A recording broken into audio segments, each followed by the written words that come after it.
All right. Welcome, everyone. We can see folks that are logging on. You're in the waiting room, so I guess we got to admit you. Let me see here. Cary, I see a start webinar button. Okay, go for it. Okay. Cary, you just disappeared. Hello, everyone. Welcome. Okay, great. Welcome, everyone. I see people are logging on. We'll give it a minute just to get everybody on, and then we'll get started.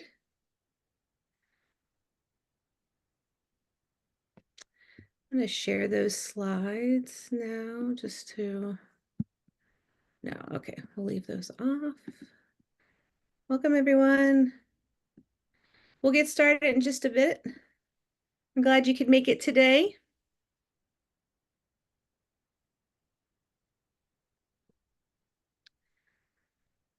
I'm excited to be here, Cary, so thanks for having me.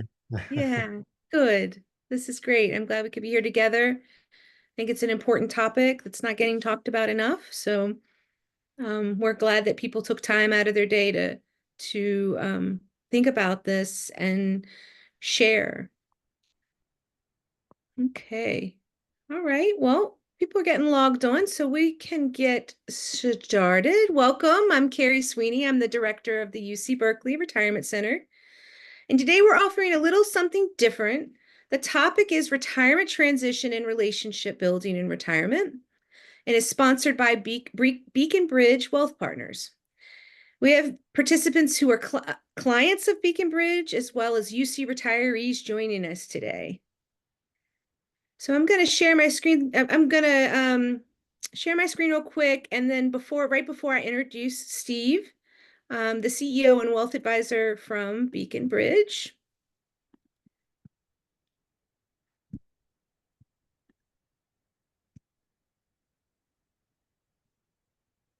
Right.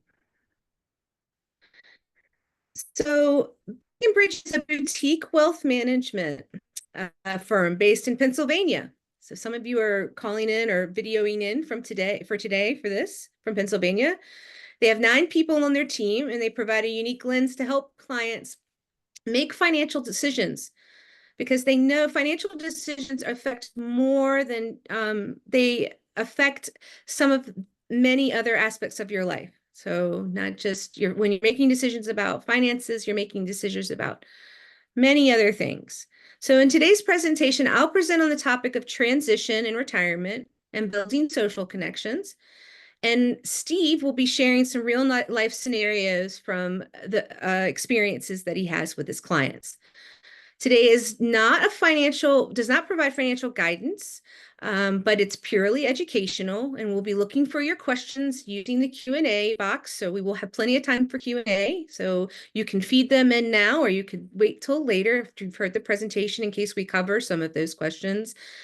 And more information can be found here on this slide and on their website, beaconbridgewealth.com, to learn more about their total retirement, total wellness program. And I'm going to ask Steve Kraswicki to talk about that right now and share.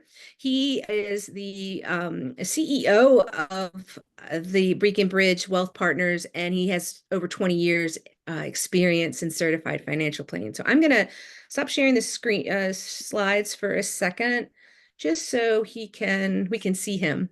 Welcome, Steve. I'm excited to have you here and for us to partner today.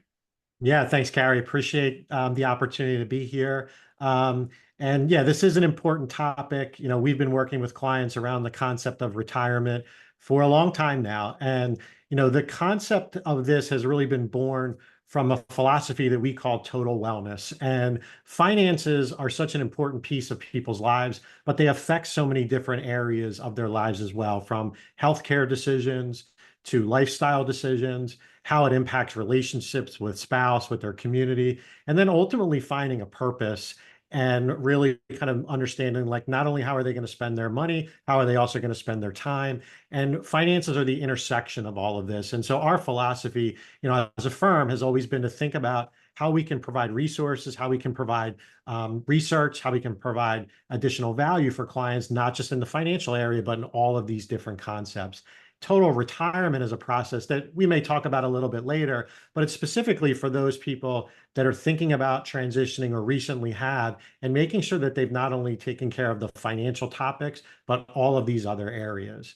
And for our clients, when we were thinking about, who could be a great resource to speak on the topics of relationships and how finances and retirement will impact those, coming with you and the team at UC Berkeley, we didn't find any better resource out there, that could be an expert in this topic and really provide a lot of value, for your folks as well as our clients. So I'm excited to hear, kind of your thoughts. I know people are waiting to hear the content, so let's jump right in and get started. Awesome. Thanks. Wonderful. So I'm going to hit the slideshow again, and we are right to the agenda. Thanks, Steve. Really. And I'll be calling on you as we go through, because I think you have some really good examples that come up with your clients. So today we're going to talk about transitions, life transitions, and as they relate to retirement, relationships in retirement, and then we will discuss, have a discussion question. So please feel free to submit your questions. We welcome them, your experience as well, because I think we're still learning about this. Retirement has become a lot more complex than it was 10, 15, 20 years ago, with many components. So today's event will focus on envisioning your life in retirement and identifying steps to how now or while you're in retirement to make the transition a smooth one. We're not going to talk about the nuts and bolts so much, like pension and health benefits. We're going to talk more about lifestyle and relationship building. I'm going to review some theory on transition retirement, and then we'll have a discussion of relationships and retirement. So let's get started. All right, Cary, here I is don't think we're seeing your slides, just a quick FYI. Oh, okay. What are you seeing? Sorry. Just your video. How about now? Let me bring it over here. How about now? No, I still just got your video. We had it earlier before you stopped sharing. Okay. 1 second. Let's see here. Okay. All right. Thank you. There we go. How about now? Yep. Now we've got it. Okay. Thanks for your patience. That. Okay. So this is a beautiful picture of this is not what you're seeing. Hold on. Technology. Okay. All right. So major life transitions. Now we're back on track. Transitions, change is one thing, transitions is another. So transitions typically, like retirement, typically involve a mixture of changes. So each of these changes, even though that are planned for and eagerly anticipated, involved unexpected gains and losses. So it may mean personal freedom, flexibility to do what you want, what you don't want. At the same time, a loss of important part of one's identity. That's their work life. So it may mean shucking off unwanted constraints and also finding oneself in new and unsatisfying roles. So some of what we're learning at the retirement center, we serve 20,000 retirees, and most are still living in the Bay Area. They retired 20, 30, 40 years of working at UC.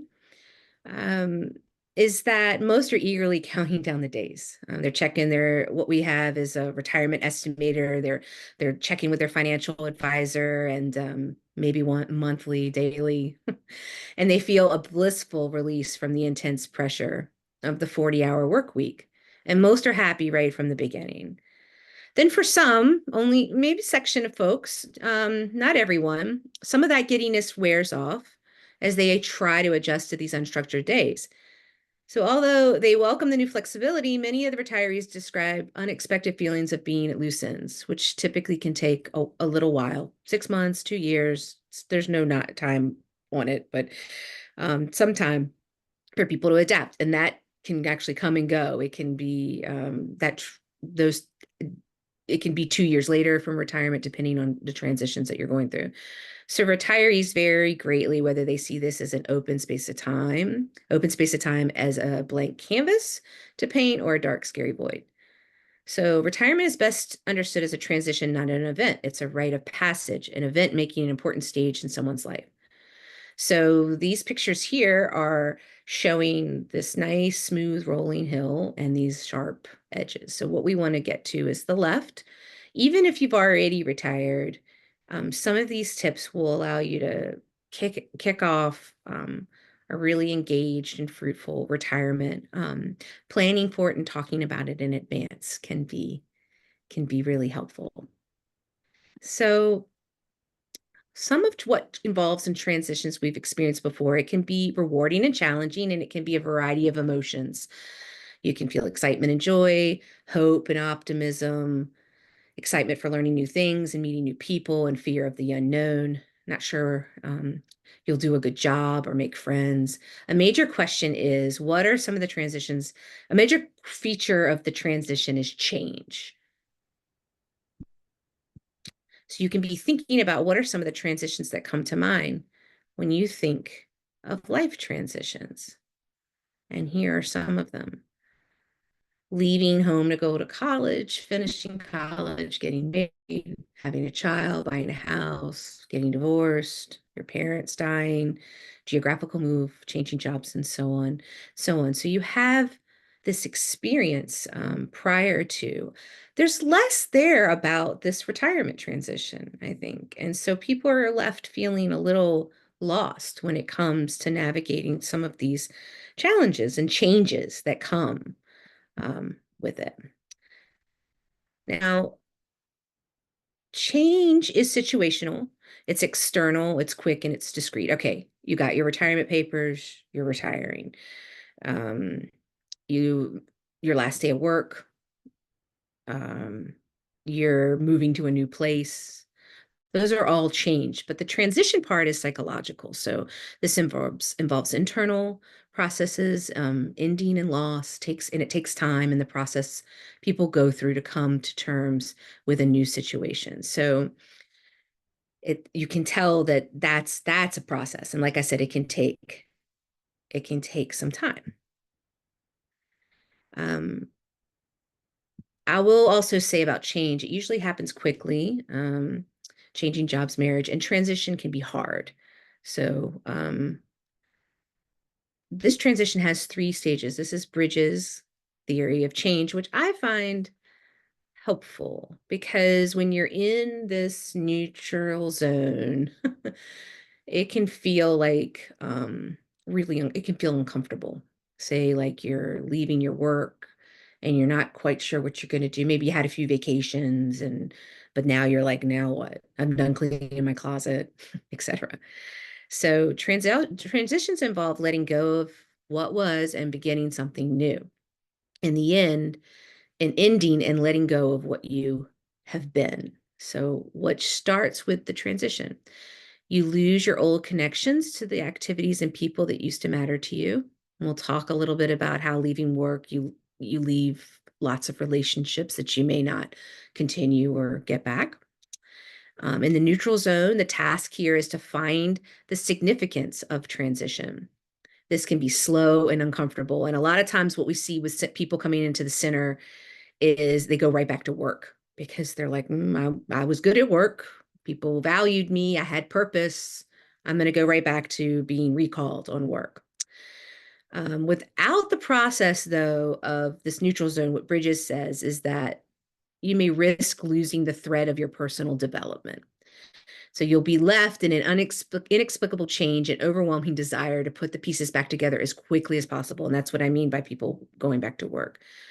So it takes time to and sort of some acceptance to sit in this space, because what will happen is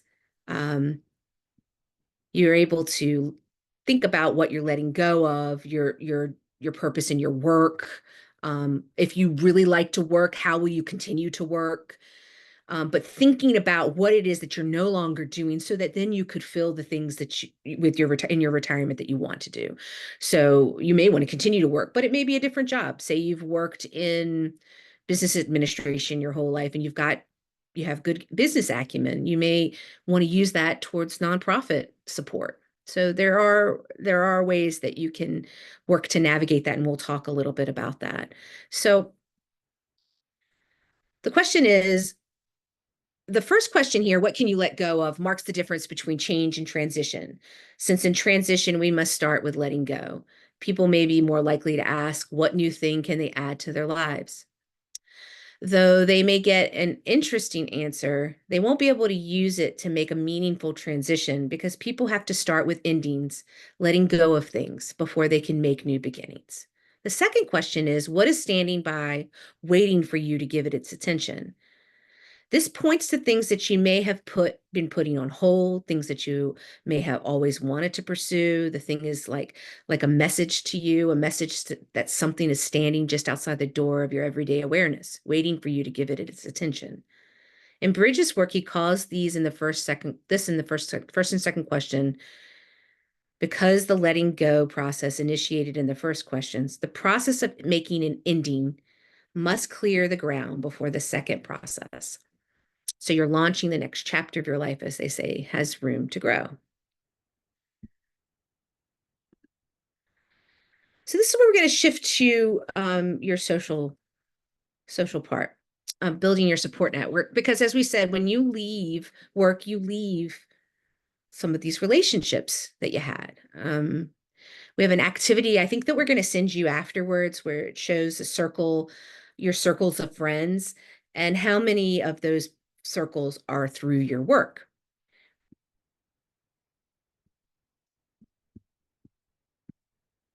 So a broad network of friends and interests in retirement is one way that can help make the transition easier. They have studies that have shown that people that have a good social network are satisfied with life, they're happier, they keep their minds and their bodies active. The problem as you approach retirement, as I said, is that your social network during retirement will shrink.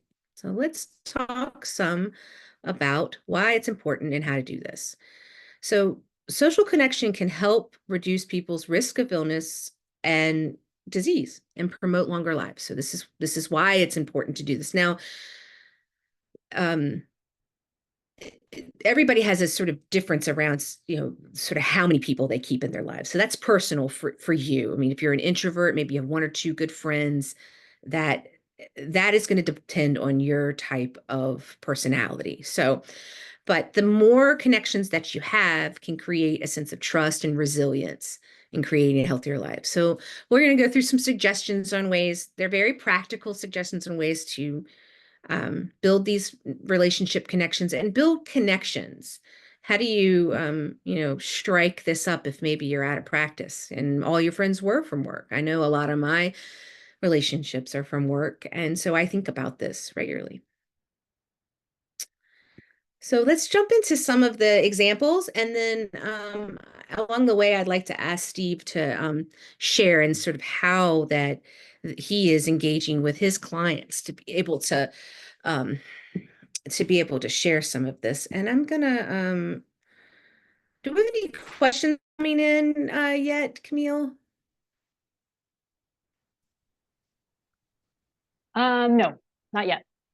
Okay, thanks. All right. So some community-based exercises. Many of you may already be doing these. I know in the Bay Area, we have lots of Tai Chi. Tai Chi has all sorts of healthy health benefits. It's a slow movement martial arts about movement, and it can be social and physically enjoyable. Exercise or leisure activities combined with exercise are many of them are connected in the community. And many are designed specifically for ease on the joints and socializing, which may be important to many older adults. Water aerobics, a lot of fun. If you've never tried water aerobics, I highly suggest it. If you like being in the water, it's very social. If you want to take it one step further, you can actually become a certified water aerobics instructor. I've got some information to a link to that. Look to your local Parks and Rec, your senior centers and YMCA. Silver Sneakers, I'll provide a link to that at the end. Some people's Medicare Advantage plans actually have a link to Silver Sneakers or a program connection to them. Community walking programs. We had a panel the other week with an organization I work for, ROHE, or I'm on their board, and it's the Association for Retirement Organizations in Higher Education. And the panelists shared what they do to keep connections. And one of them said her hiking group has been just a life send for her.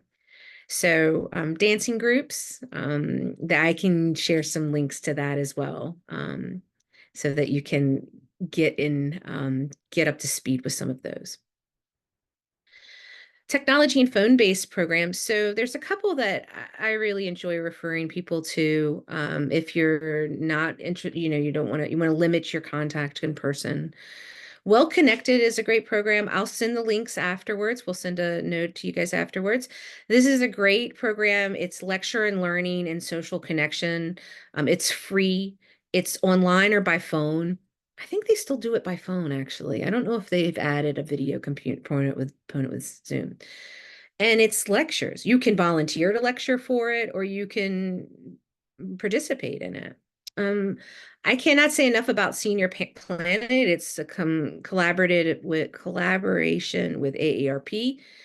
If you don't know how to get online, or you're feeling a little less than, like, we had a QR code recently just above, and that can be that square with all the squigglies. People are like, I don't know how to use that thing. So Senior Planet is free, and these classes teach everything from Facebook groups to Nextdoor, which I think Nextdoor is a great way to get involved in walking programs. If you don't already use it, they have classes on that. So I will, and I'm going to go into intergenerational plan, but I will share some information about that later. One person mentioned in their questions at the beginning that they were interested in connecting with people of different ages. I will share with you Generations United actually has a database of intergenerational programs. So we'll send you a link to that. They fund many programs all over the country and help support them. These are wonderful programs that make an intentional effort to involve both young and older people, not just helping the other. There's some of that, but also getting together and connecting. I wanted to bring up because this part about the key to making relationships with all ages, because a lot of you probably already do this. I mean, you connect with your grandchildren, or you connect with people in the community. If you were a professor or worked at the school, you will have a relationship with students, perhaps. Sometimes it can be challenging. I find intergenerational conversations can be a little challenging. So here are some key tips for recognizing how to build these relationships. And this can be struck up with all sorts of people in the community, and just making those connections ad hoc. It's important to accept each other's differences. There may be 20, 30, there may be 50 years difference between you. So it's important to recognize that their generational perspective may be different than yours, and that you can agree to disagree. Establish trust and honesty. Achieve something new together. That's some of the biggest tips we get from intergenerational programming is do something together, something that you can both bring something to the table. Be flexible, treat each other equally, and listen and ask questions. I know it can be exciting if, for me, I love meeting people. And if I get really excited that I've met somebody that I really enjoy, I might keep talking and just not stop and listen. These are just standard friendship connection 101, I think, at all ages, but good to be reminded when you're connecting with people that may be 50 years or 60 years younger than you. So let's talk about volunteering. I'll send you some links, but you may want to start to think about how you begin to, what do you want to do to volunteer? I have talked to some retirees where they're like, I'm volunteering, but I'm so bored with what I'm volunteering for. So before you start, you may want to set some personal goals. You may want to think about what interests you. What do you want to rediscover? How do you enjoy spending your time? What are you excited about? If you're a caregiver, how do you weigh that out to have time, take advantage of respite programs so that you can get out and enjoy some purposeful work if you have the energy. If you're struggling with identifying things, what excites you? Think about what anchors might be keeping you from moving forward. Are there skills or hobbies you might consider as a source of income, or start studying them now while you're working? Take a class or get a book to be able to start that now and start thinking about it before you retire. Maybe something you're interested in but not sure how what you'd like to do if there's a volunteering situation for it. I highly recommend Volunteer Match, and we'll send that link next. It's a clearinghouse of volunteer opportunities where you can put your zip code in, your interest, whether or not you want to do it virtually or in person, and they'll email you regularly a list of options on volunteering. So, Steve, why don't you share with us some of how you're talking with your clients when you're working on finances with them? How do you build this into your conversation about volunteering? Yeah, well, it's really interesting too, because, probably the biggest question outside of finances that we get when we're doing retirement planning with clients is for them to say, I don't want to know what I'm going to do. I don't know where I'm going to spend my time. I'm working. I don't know what I'm going to do afterwards. So I'm just going to kind of keep going. And what we find is that's really important to work through that with them. And one really good example is if we find a cause, we find something that's really important to them that they're passionate about, if they can use their skills to kind of move into a new endeavor, that's one of the most successful things that we're finding with people. So a couple of things that we think about when we do our planning is to think about, not only a budget. A lot of people donate money. So we want to think about a budget of kind of donating to causes, but also kind of look at saying, is there a time budget that you can put in? What of your time are you willing to give to an organization or to something in your community that you really care about? And can that be the thing that, sort of bridges the gap from your identity from work to your identity in this new transition of retirement? And sometimes people aren't sure, what skills that they can bring to the table or how it relates, but we talk about three specific things. What are the skills that you currently have, in your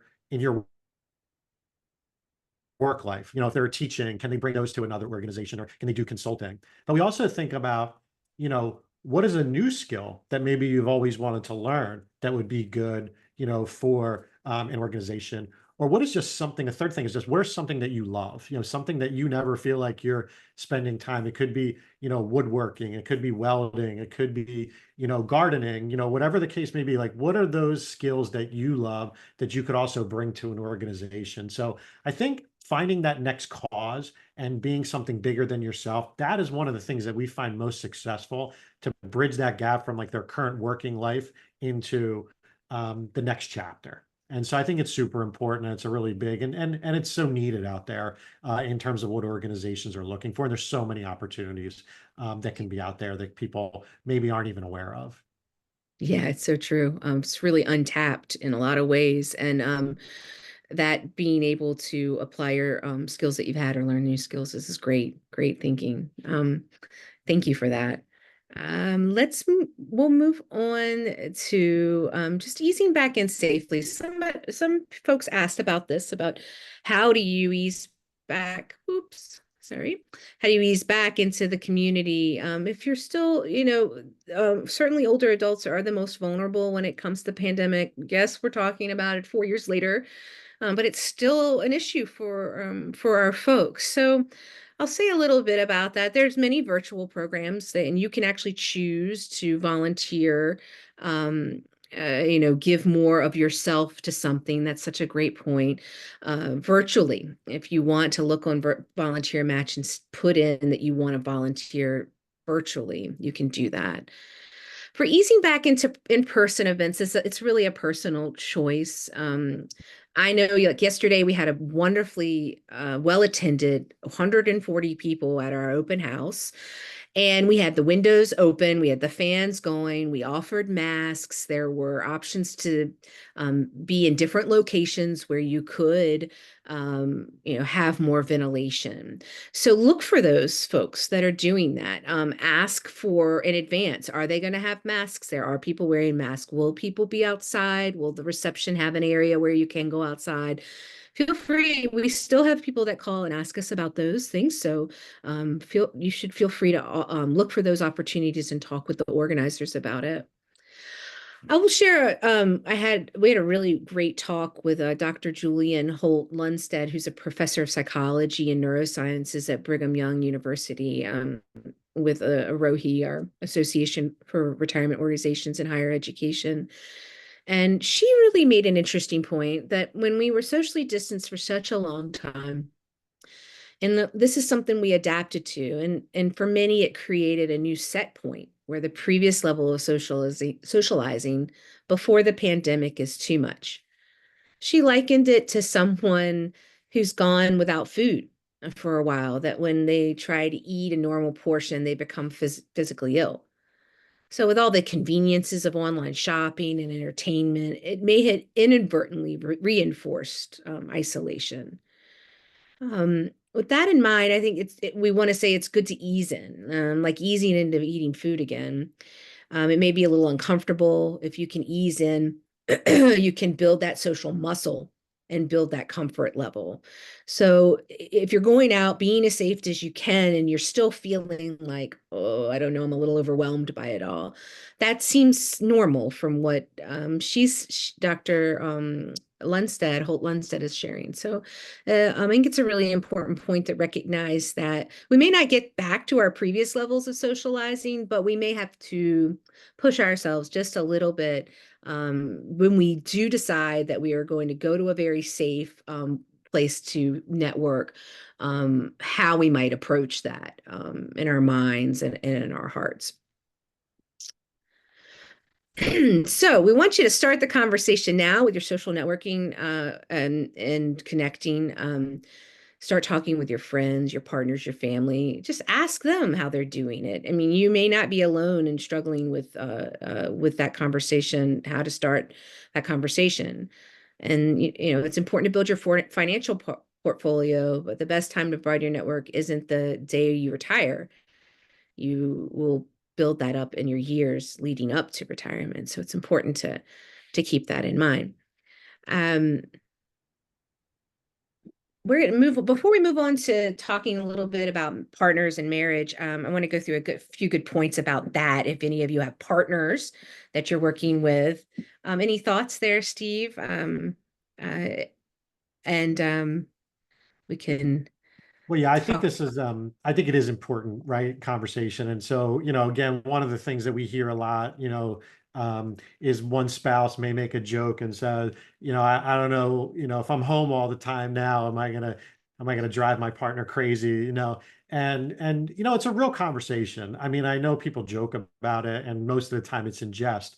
But there is a new dynamic when one spouse retires, and in particular, if there's a spouse or a partner who retires and the other one is still working, there can be a lot of changes in the dynamic socially and impersonally that people need to address there. And so we want to make sure that they have that conversation. How are you going to feel? I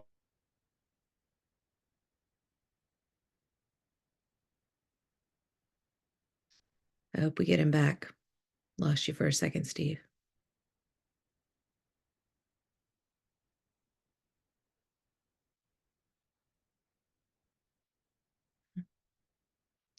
We may have lost Steve for a second. Am I right, Camille? Have you stopped hearing him too? Yes, I have. Okay. All right, Steve. If he pops back in, I'm just going to start talking about this a little bit. Maybe you can message him for me and let him know that he's Sure. that he's in there. Thanks. So let's talk a little bit about that. Transition from full-time work can increase time together, as Steve was saying, but it also can create stress. Balancing, dependence and independence is one key to reducing strain and managing psychological, social, and economic changes. We got you back, Steve. So I'll Yeah, just I go dropped out ahead. there for a second. No Apologize, problem. but I just think it's really important to have that conversation, Carrie. So it's not everybody does it, right? They don't think about the transition, in advance, and then all of a sudden there's a new dynamic, and it can create some strain. So I know you're going to talk a lot about a few ideas there, so keep us rolling. All right, good, for sure. So, um, it's important to make concrete plans for leisure together while simultaneously maintaining some independent activity. So I'm sure some of you can share in the questions and just put something in the Q&A and we'll see it. I don't know if the chat is enabled, but we can give some examples about how you maintain independence while from each other while creating leisure activities together. I wanted to share this one report that we read is a Fidelity investment study that found that even though over 70% of couples think they communicate very well, and 90% think communications about household budget, savings, and estate planning are not difficult to start, a substantial number of couples do not communicate about these topics. 1/3 of the not yet retired couples disagree about their ideal visions of retirement and how comfortable their lifestyle will be.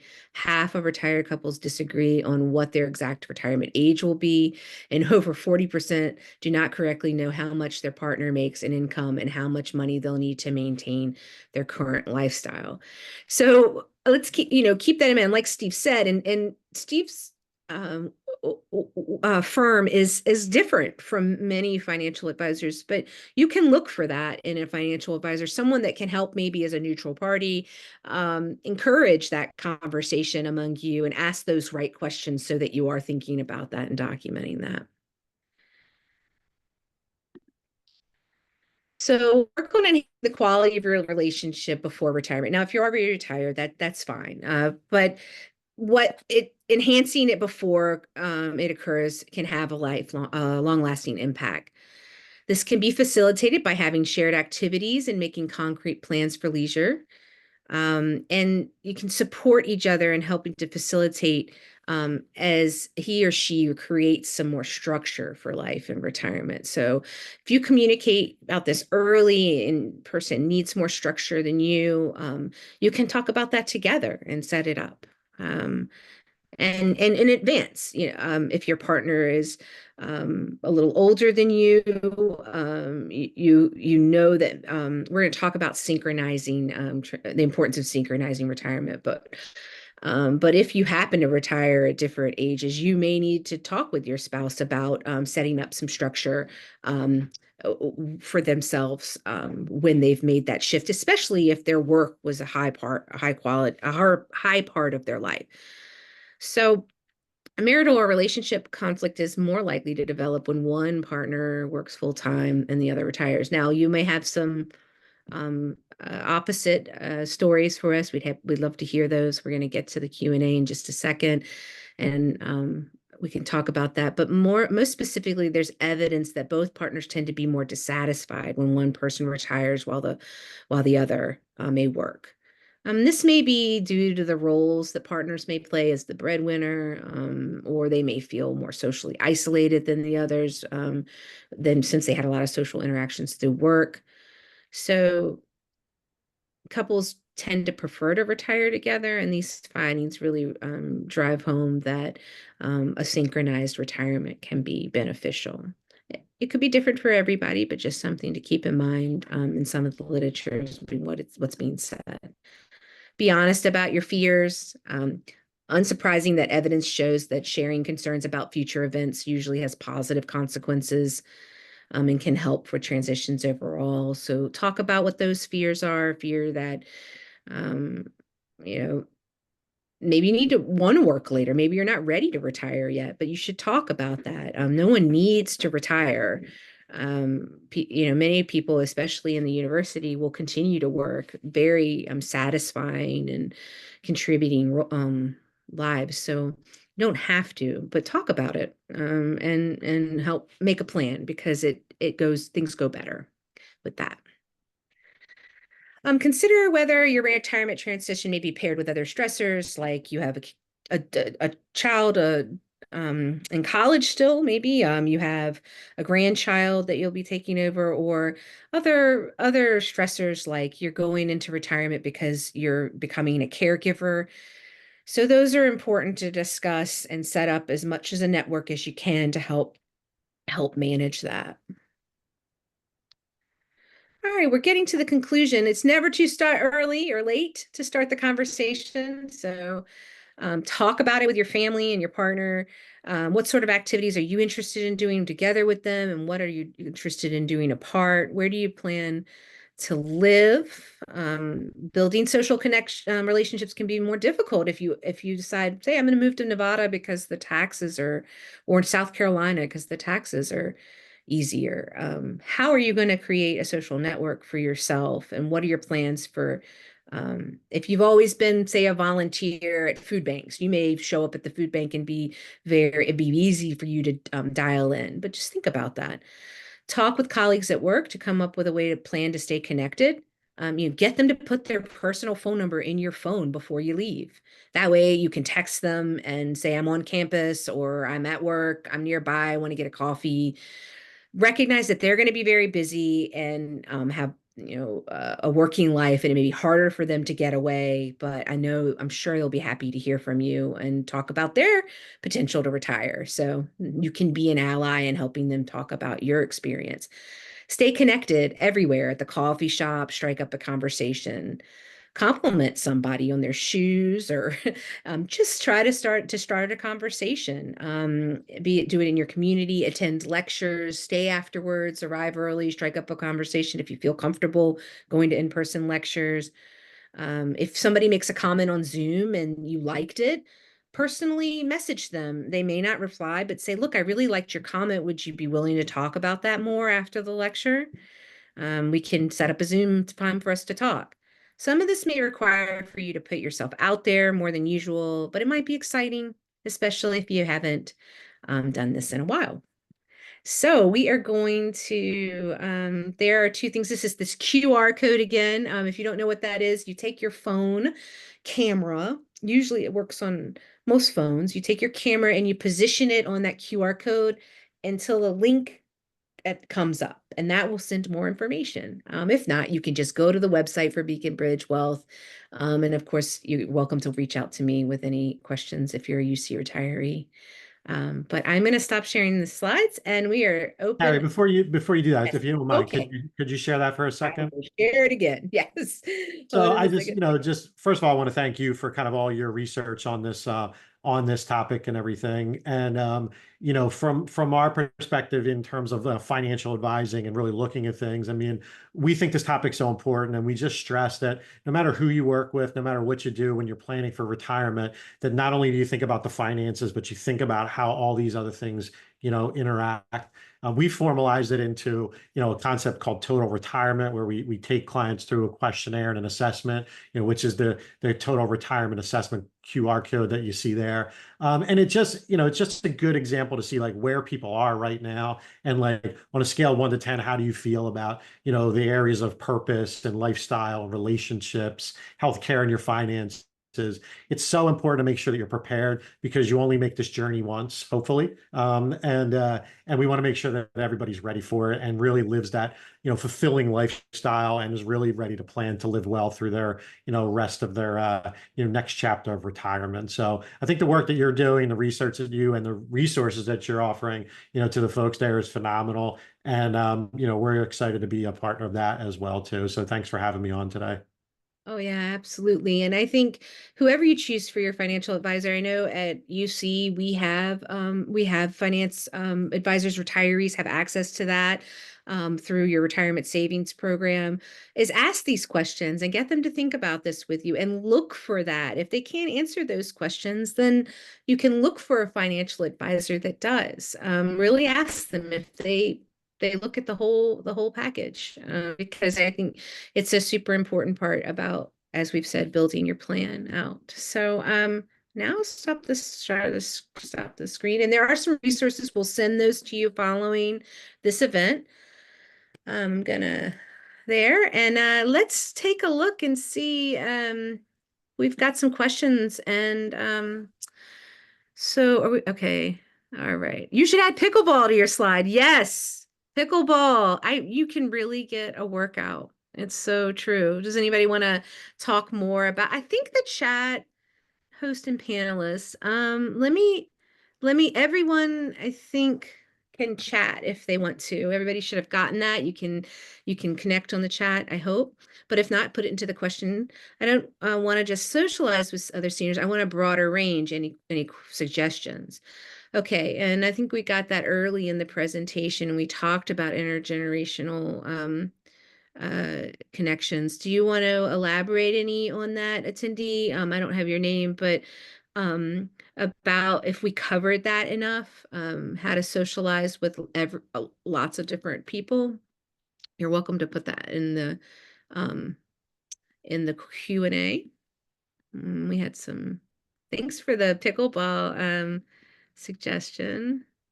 I'll tell you, if I could figure out how to invest in some pickleball, that would be a good investment. I mean, it is hot. Everybody's doing it these days, so it's exciting.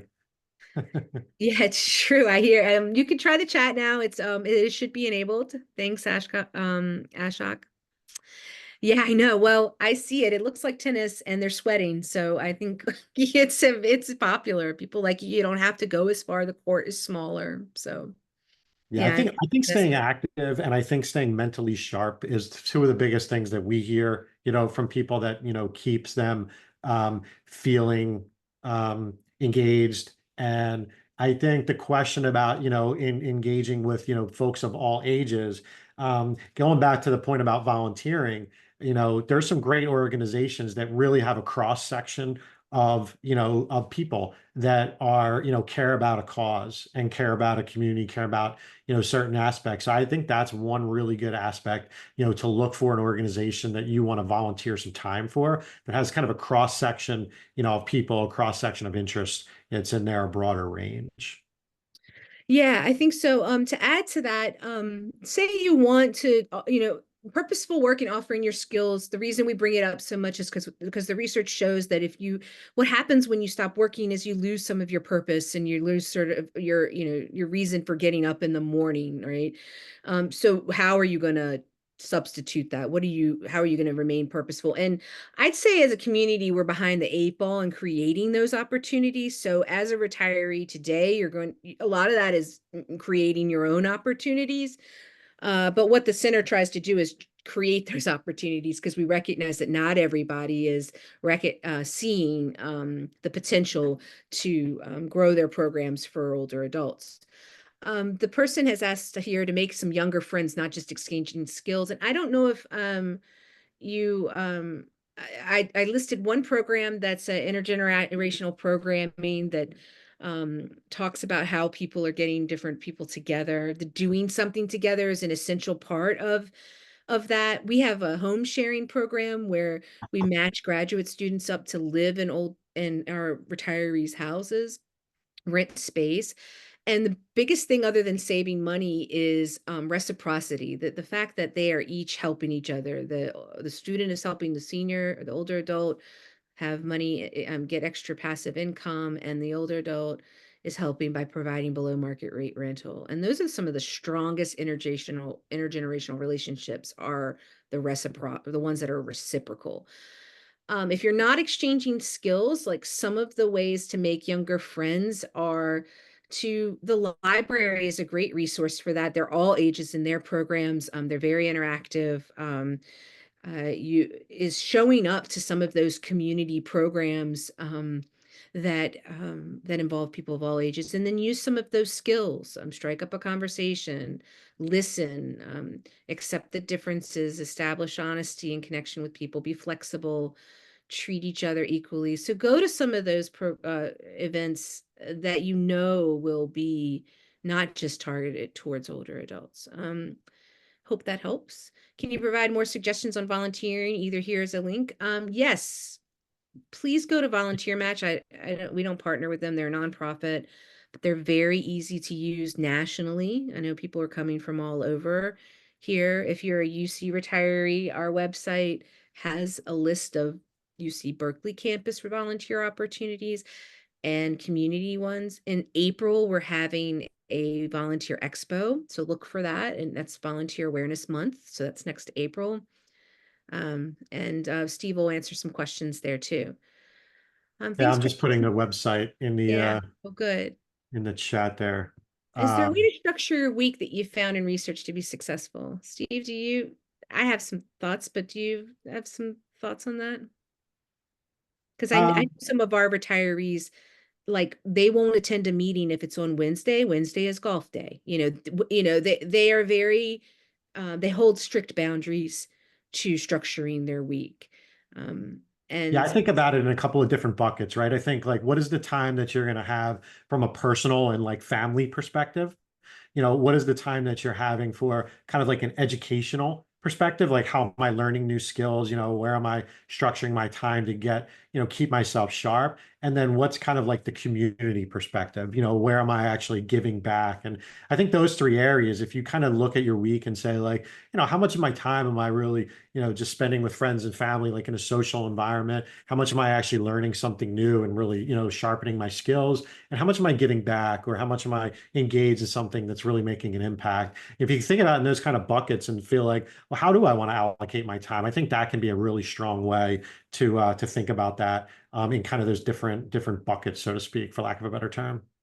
yeah, I'd say life goals too. I mean, if you like, those are different life goals, right? So different goals that you may have, you may have two or three things. Some people call it their bucket list. I mean, that can get a little overwhelming, but if you have this year two new things that you want to accomplish, then how are you going to allocate your time to them?